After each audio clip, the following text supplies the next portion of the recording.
Today in our 2015 Jeep Wrangler, we'll be having a look at and installing the Blue Ox base plate kit with removable arms, part number BX1126.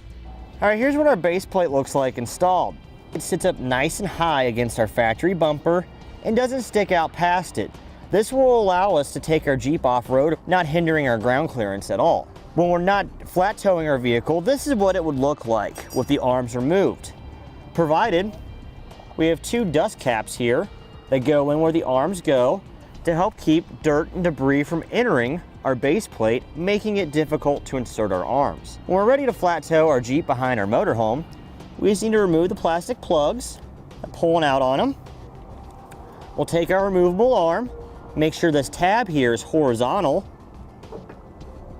push in and twist until the pin locks it into place. It's the same on both sides.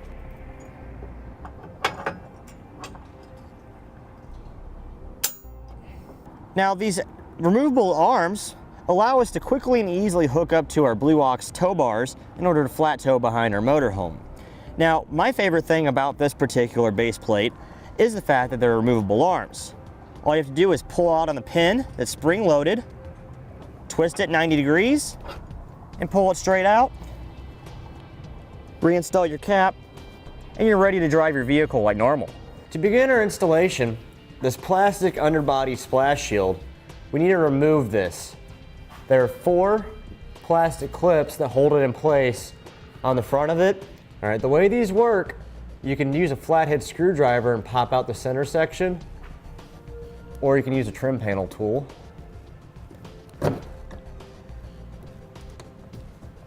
Center section pops loose, and the whole thing comes out. It's the same on all 4 of these.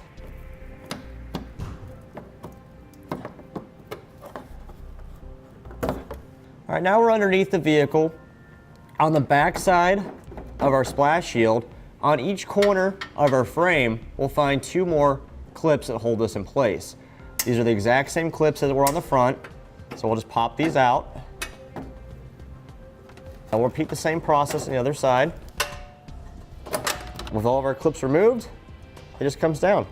Okay, now if your vehicle is equipped with fog lights, you'll need to disconnect them. There's an orange tab right here. Press in on it, pull back, the wiring becomes disconnected. Okay, with both our fog lights disconnected, our wiring harness is clipped to the inside edge of our bumper. So use our trim panel tool to pop it loose. Okay, there's 3 clips in total. We have 2 of them loose right now. We'll get the 3rd one over here. Okay, now next to our fog lights on each side, on the inside of our frame, we'll find 2 18mm nuts. We'll remove these. All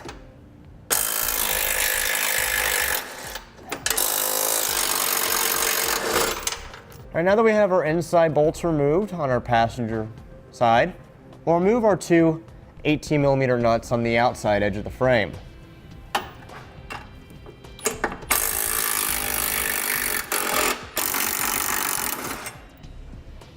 Okay, with the 4 nuts removed on our passenger side, we'll repeat the same process on the driver's side. All right, now with an extra set of hands, we'll grab our bumper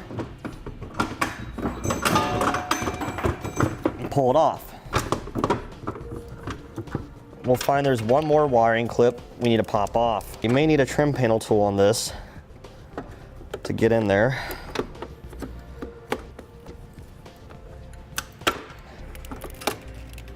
And with that removed, we can take our bumper and set it to the side. All right, with an extra set of hands now, we'll raise our base plate in a position, making sure that our lower hole on the base plate aligns with the middle hole in the frame of our Jeep.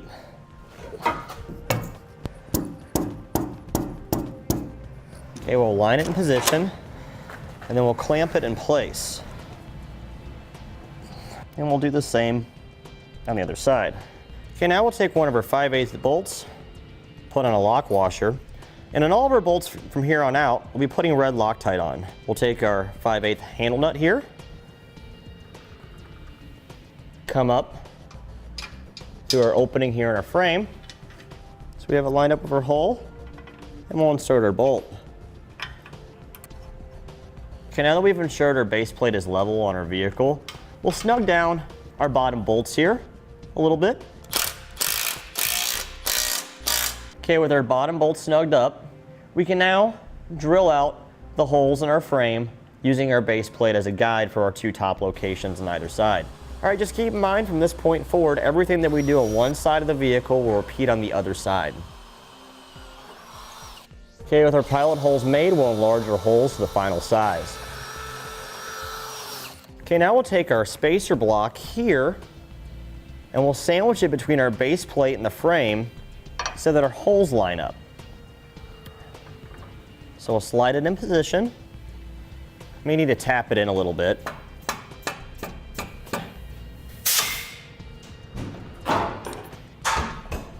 Then we can use a screwdriver and pop it over the rest of the way. Okay, the bolt goes in nice and easily now. We have our 1/2-inch bolt with a 1/2-inch lock washer. Again, we'll put our Loctite on. Take our handle nut, go into the bottom hole of our frame, and we'll go to the back hole. And then we'll insert our bolt into the handle nut, thread it in, and we'll repeat the same process for the front one. We'll now use a 3/4 inch socket and snug them down. Okay, now we'll torque all of our hardware to the amount specified in the instructions.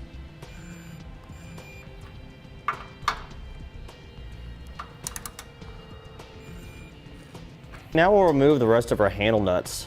To do that, we'll take a pair of side cutters and just twist it back and forth. All right, now we need to attach our safety cables. To do that, we'll go around the frame, making sure we avoid any wires or hoses or any moving parts. We'll drop it down through here. We'll be attaching our cables to this hole in the base plate using the provided quick link.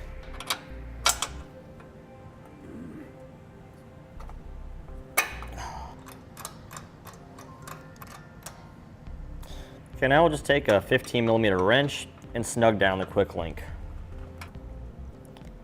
And we'll repeat the same process on the other side. Now with an extra set of hands, we'll slide our bumper back into position. Now if our bumper slid back on, we'll put these spacer blocks back on that came off when we removed it. The wide part here faces up. And we'll put our two nuts back on. We'll go do the same on the other side on the outside. That way our bumper is secure for us to install the rest of the hardware. Now we'll do the same on the inside.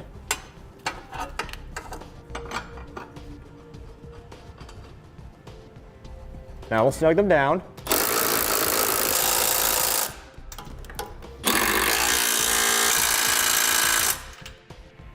Plug our fog lights back in.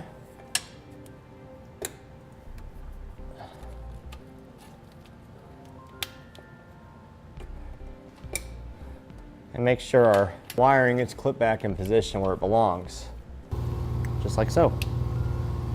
All right, on our underbody air deflector panel here, we held it up to this original position and marked out 2 spots on either side.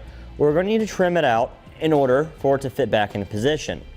I'm going to use a rotary tool for this. You could also use a sharp utility knife.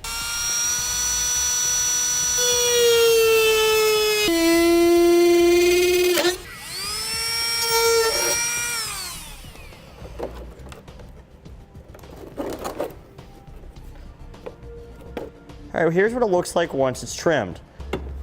We'll re-secure it back with the push pin fasteners that we removed earlier.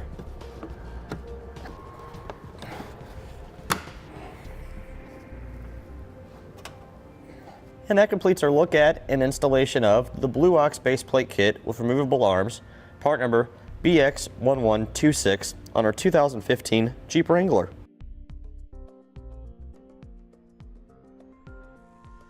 Click the link below to shop, learn more, or visit us at etrailer.com.